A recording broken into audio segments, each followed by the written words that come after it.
Hello everyone, I'm Floren. This time I want to tell you a folklore originated from Sumatra, Indonesia. The title is White Gibbon or Siamang Tunggal. Listen carefully, okay? Princess Julian is a beautiful princess whose beauty spread to various countries.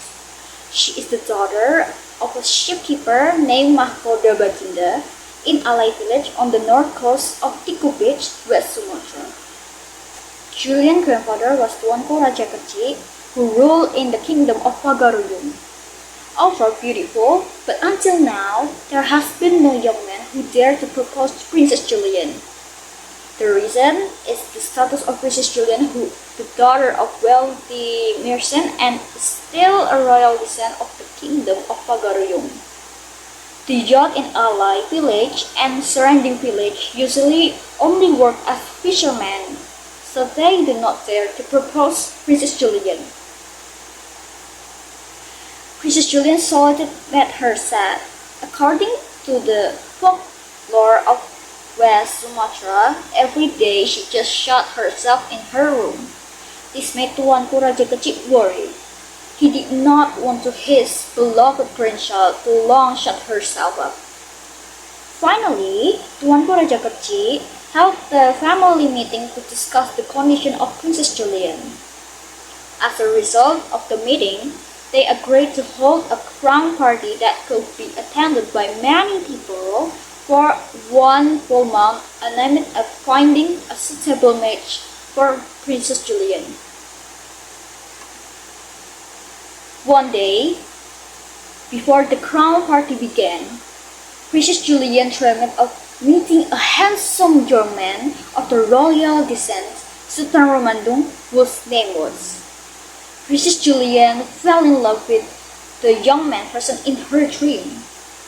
Then, she told her dreams to her parents and also grandfather, Tuanku Raja Kecil. Hearing her granddaughter narrative, immediately Tuanku Raja Kecil ordered to the palace court to look for a young man of royal descent named Sultan Romandung during a crown party.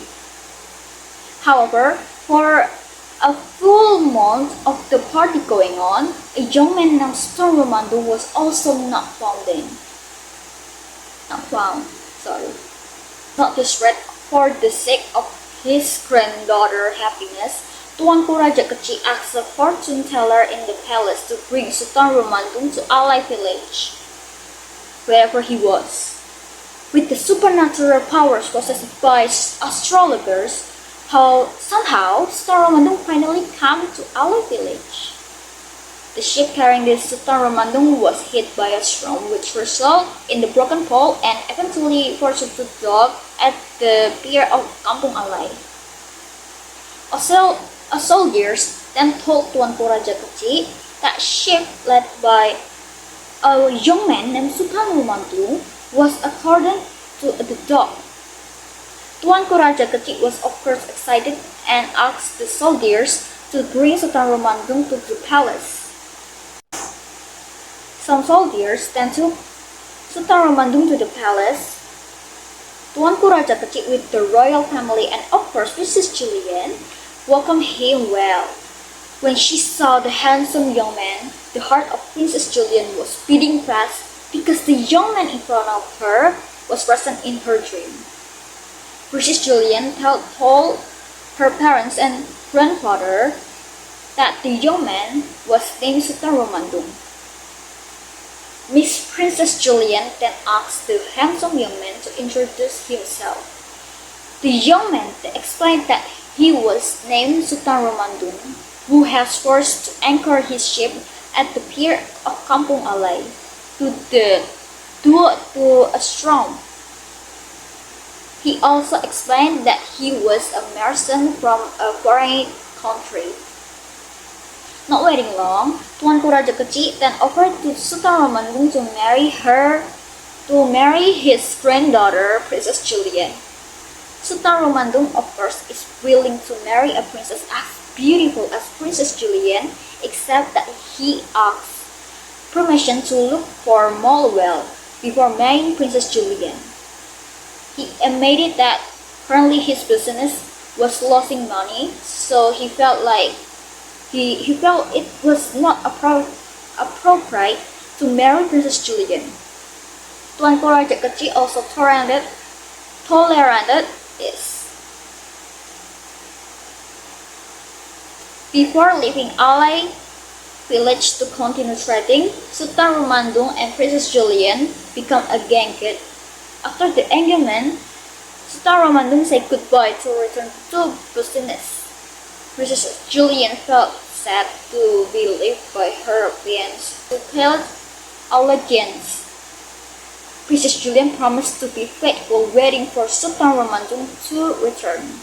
If she breaks her promise, then she will change into a siamang putih or white gibbon. Likewise, with Sultan Rumandung, he promised to be loyal to Princess Julian. If he breaks his oath, his ship will run aground in the ocean. After saying goodbye, Sultan Rumandung sailed across the vast air. As time went on, it had been a year more waiting. Princess Julian had not yet heard from her fiancé, Sultan Rumandung. Until the end of the second year, there was still no news. Entering the third year, a large and many shippings trading ship anchored at the pier of Kampung to Alai village. Hearing the arrival of a large ship, Princess Julian hurried towards the dock. But she was disappointed because the ship was not a Sultan Rumandung ship. However, Princess Julian's disappointment immediately vanished when she learned that the owner of the ship was a handsome young man and also a wealthy merchant of the royal descent. This man is no less handsome when compared to Sultan Rumandung. She immediately fell in love with the rich young man she just met and forgot her love for Sultan Rumandung. She set her love for the young man toward her mother. Julian's mother-daughter then invited the handsome young man to the palace.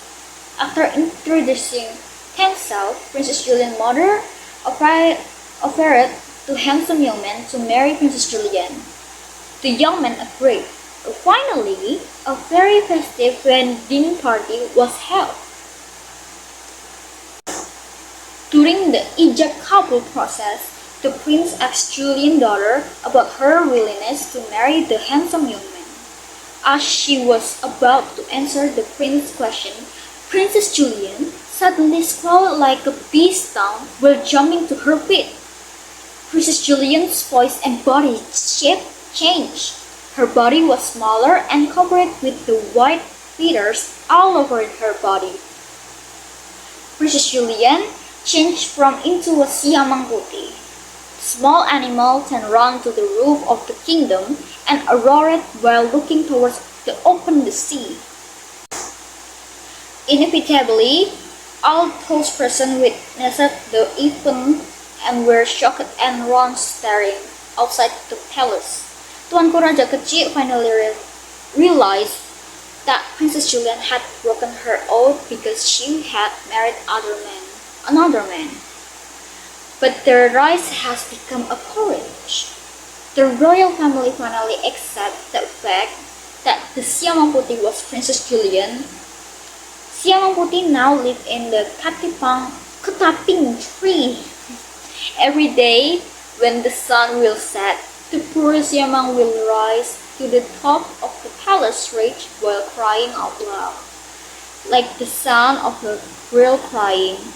The little animal kept staring at the open sea, waiting for the arrival of Sultan Rumandung, her fiancé.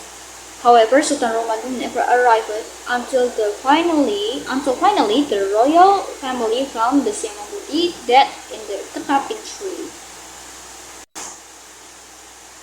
Princess Julian's parents continued to look for news of the existence of Sultan Rumandung until finally heard the news that Sultan Rumandung had died because the ship was shipwrecked in the ocean when he was about to marry another woman. Sultan Romandum himself apparently violated his oath because he wanted to marry another woman. This is the folklore of West Sumatra about Siamang Tunggal. Thank you!